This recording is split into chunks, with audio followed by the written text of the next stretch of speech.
We're going to have a little taste and a chat of the 2018 Kingswood Shiraz.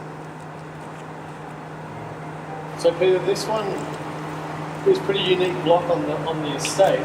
What can you tell us about whereabouts and how this wine is actually grown, this Shiraz?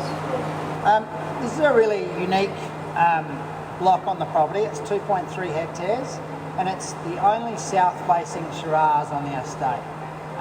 South-facing means it actually pops a little bit less sunlight because the sun arcs in the north, and so it gets a little bit less direct sunlight, and it's probably one of the coolest sites on the estate. It's one of the most aromatic Shiraz from Australia that I've ever come across. How have you preserved those aromatics so beautifully? It's such a pretty, so that cool site brings a lot of red and blue fruit, and it's incredibly fragrant. And what we're actually doing in the winemaking here is we ferment it a little bit cooler because we want to really accentuate the fine tannins and this really gentle extraction. I suppose the power and the flavour concentration should come from the vineyard. Our kind of winemaking will be to tame it and to showcase the finesse of it. And the other really big part of this is using large format oak. So this is a 2,500 litre vat, French oak vat. We roughly about a third of this blend is one new one, a 1-year-old and a 2-year-old. So they're relatively new. And they basically have a much slower, you can see the thickness of the staves, there's a lot less air that transfers across as a smaller barrel that you might know. And so thus it kind of has a much slower maturation. You might be able to hear the hum of the refrigeration in the background. This shed remains at 13 to 15 degrees right throughout summer and throughout the winter period. So it's really matured very sensitively and really about showcasing the fruit. So the aromatics are also on point, but the mid palate's still got that lovely, ripeness of fruit character and a very delicate finish as well.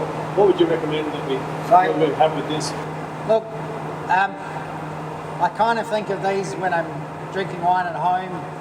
Recently, I'm sitting kind of some lovely cheeses at the end of the night, and just it's nearly, although we're all probably sitting at home with our loved ones rather than having a dinner party, it's one of those wines that you could be probably actually when you're sitting up late at night doing the work that you didn't do during the day while you're looking after your kids. Yeah, it's quite meditative because you can go back to the glass so many times and you're right. It's kind of nearly a meal on itself, but it has all the elegance to go with lighter meats, more what I call delicate dishes, right through to somebody a nice wagyu steak or and I say wagyu because of that fat content. This has this kind of fineness that kind of cuts through all of that. Yeah. Definitely, if you're doing cheese with this, I'd want a nice tub of mince paste next to it. Totally. Just to bring out all that little citrusy and So, you might need 2 bottles of this, one for your partner and one for yourself in the family. You can kind of, so you don't get any fights over it.